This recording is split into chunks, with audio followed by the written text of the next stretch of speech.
हिंदू संगठनों ने महापंचायत का किया ऐलान। मथुरा के गोवर्धन में ईद के दिन मिले विवादित अवशेषों की फॉरेंसिक लैब रिपोर्ट को लेकर विवाद गहराता जा रहा है। पुलिस ने इस मामले में 12 लोगों को गौवध अधिनियम के तहत जेल भेज दिया है। साथ ही 24 नामजद और 50 अज्ञात लोगों के खिलाफ रिपोर्ट दर्ज की गई है। पुलिस द्वारा फॉरेंसिक रिपोर्ट को सार्वजनिक न करने से कई सवाल उठ रहे हैं। शिकायतकर्ता को भी जांच से जुड़ी कोई जानकारी नहीं दी जा रही है। स्थानीय लोगों का आरोप है कि पुलिस कुछ महत्वपूर्ण तथ्यों को छिपा रही है। हिंदू संगठनों ने इस मामले को लेकर विशाल महापंचायत बुलाने का निर्णय लिया। उनकी मांग है कि लैब रिपोर्ट को तुरंत सार्वजनिक किया जाए और दोषियों पर कड़ी कार्रवाई की जाए। वहीं पुलिस प्रशासन महापंचायत को रोकने की कोशिश कर रही है। क्षेत्र में शांति व्यवस्था बनाए रखने के लिए पुलिस हिंदू संगठनों के प्रतिनिधियों से संपर्क कर रही है। उन्हें समझाने का प्रयास किया जा रहा है। पुलिस का कहना है कि जांच प्रक्रिया चल रही है और उचित समय पर सभी तथ्य सामने आएंगे। मथुरा से डीडी शर्मा की रिपोर्ट। महापंचायत आज की जो परिस्थिति हमारे साथ में यहाँ ब्रज में घटी है, जो हमारा तीर्थ क्षेत्र है, हमारी आस्था का विषय है और हमारा हृदय है, और उस हृदय में जो छेद करने की, चाकू घोंपने का कार्य हमारे समुदाय विशेष में किया है, उन लोगों के विरोध में हम लोग महापंचायत कर रहे हैं। प्रशासन बात को दबाने में लगा हुआ है। अभी तक केवल 10-12 जो गिरफ्तारियां हुई हैं, उसके बाद में एक भी गिरफ्तारी प्रशासन के द्वारा नहीं की गई है। प्रशासन मामले को रफा दफा करने में लगा हुआ है।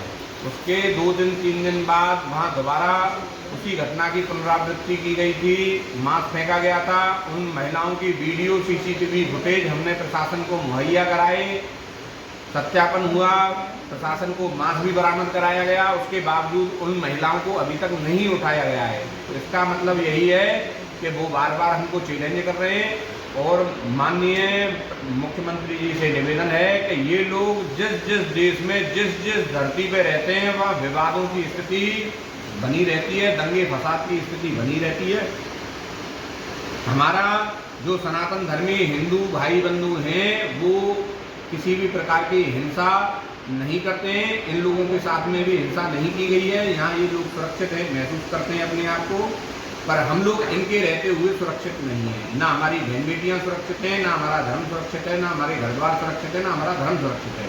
हमारा तीर्थ क्षेत्र सुरक्षित नहीं है, तो कुछ भी सुरक्षित नहीं है। हम सरकार से निवेदन करेंगे इनको यहाँ से भगाया जाए। ये धार्मिक भूमि है, यहाँ इन लोगों का कोई काम नहीं है। इन्हीं विषयों को लेके महापंचायत 17 तारीख को की जा रही है। सभी भाई बंधुओं से निवेदन है कि ज़्यादा से ज़्यादा संख्या में पहुंचकर आप हिंदू एकता का परिचय दें।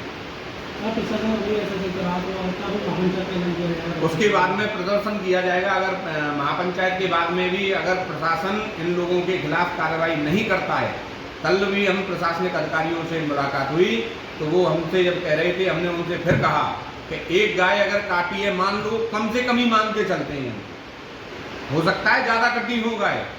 हम कहते हैं कि एक गाय भी अगर काटी हो तो एक गाय का मिनिमम 200-250 kg मांस निकलता है। तो क्या एक आदमी, 2 आदमी, 10 आदमी, 20 आदमी या 30 आदमी खा जाएंगे? कम से कम 150 आदमी में बचता है वो मांस, 150-200 आदमी में। तो रिपोर्ट मुकदमे में नाम भी 150-200 आदमी के होने चाहिए ना। हम 10 आदमियों को, 12 आदमियों को भेज के संतुष्टि कैसे मान लेंगे? हम एक आदमी, 75 आदमी का टारगेट है, 75 आदमी पूरे चाहिए। नहीं तो प्रदर्शन होगा, आंदोलन होगा, धरना देगा। जो हम पे किया जाएगा वो हम विरोध करेंगे और शांतिपूर्वक करेंगे। और बड़ा ही पवित्र दिन था, हमारी आस्था का भी दिन था। और निर्जला एकादशी का व्रत ज़्यादातर ब्रजवासी लोग रहते हैं, और उसी दिन बहुत ही विभत्स घटना यहाँ घटी। और आश्चर्य इस बात का है कि उस दिन ईद भी थी, और ईद से 2 दिन पहले प्रशासन ने यहाँ पीस कमेटी की मीटिंग की, और उसमें CO साहब थे।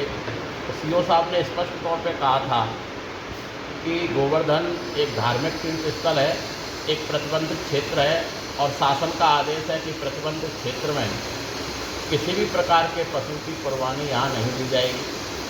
और प्रतिबंधित क्षेत्र के बाहर अगर कोई कुर्बानी करता भी है तो उसके अवशेषों को भूमिगत किया जाएगा, उसको दफनाया जाएगा। लेकिन पूरी तरह से मुसलमान यहाँ जो हैं रह रहे हैं गोवर्धन गोवर्धन परिक्रमा मार्ग में तीर्थ स्थल में उन्होंने पूरी तरह से सरकार को चुनौती देते हुए, सभी ब्रजवासियों को चुनौती देते हुए, हिंदू धर्म और सनातन धर्मियों को चुनौती देते हुए प्रतिबंधित क्षेत्र में और प्रतिबंधित हमारी गाय माता जो हमारी राष्ट्र माता है, अन्य पशु की तो बात करिए, उन्होंने हमारी गाय माता को काट करके वो खा गए और उसके अवशेषों को एक हिंदू परिवार के घर में ही उन्होंने फेंक दिया। ये बहुत ही चुनौतीपूर्ण और बड़ी दुर्भाग्यपूर्ण ये घटना थी।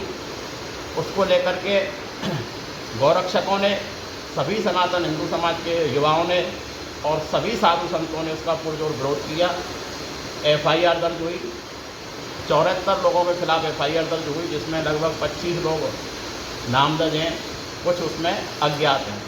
लेकिन उसके बावजूद भी आज इतने दिन बीतने के बाद भी उसमें से कई लोग आज भी चौड़े धाने यहाँ स्पष्ट घूम रहे हैं, लेकिन पुलिस उन पर कोई कार्रवाई नहीं कर रही है। उसके बावजूद भी 2 दिन बाद पुनः एक घटना घटती है कि 3-4 महिलाएं पुनः हिंदू परिवार के जमीन उस प्लॉट में उनके मकान के पास पुनः इस मांस के टुकड़ों को और मांस को फेंकती हैं। उन पर भी अभी तक कोई कार्रवाई नहीं हुई। इस वजह से अब यह ज़रूरी हो गया है कि पूरा संत समाज, सभी ब्रजवासी सब मिलकर के अब एक महापंचायत करने जा रहे हैं, जो 17 तारीख को बुधवार को शाम 4 बजे से और गोविंद वाटिका में राधा कुंड रोड पर होने जा रही है। उस सभा में सभी अपने सुझाव रखेंगे, सभी अपने विचार रखेंगे और ये हम मांग करेंगे, ये हम पूछेंगे, ये हम प्रश्न छोड़ेंगे शासन के सामने, प्रशासन से हम ये पूछेंगे कि जब गोवर्धन पूरा ब्रज तीर्थ स्थल घोषित है योगी जी के द्वारा, तो फिर क्यों अभी तक यहाँ ये घटनाएं घट रही हैं, यहाँ ये हत्याएं पशुओं की हो रही हैं। और सबसे बड़ी बात, हमारी गौ माता की यहाँ हत्या हो गई, मुसलमान उसे यहाँ गोवर्धन में काट करके खा गए। अगर गाय गोवर्धन में सुरक्षित नहीं है तो कहाँ सुरक्षित रह पाएगी। इन सारी चीज़ों को लेकर के जब तीर्थ स्थल घोषित है तो यहाँ की पवित्रता हमें पुनः वापस मिलनी चाहिए।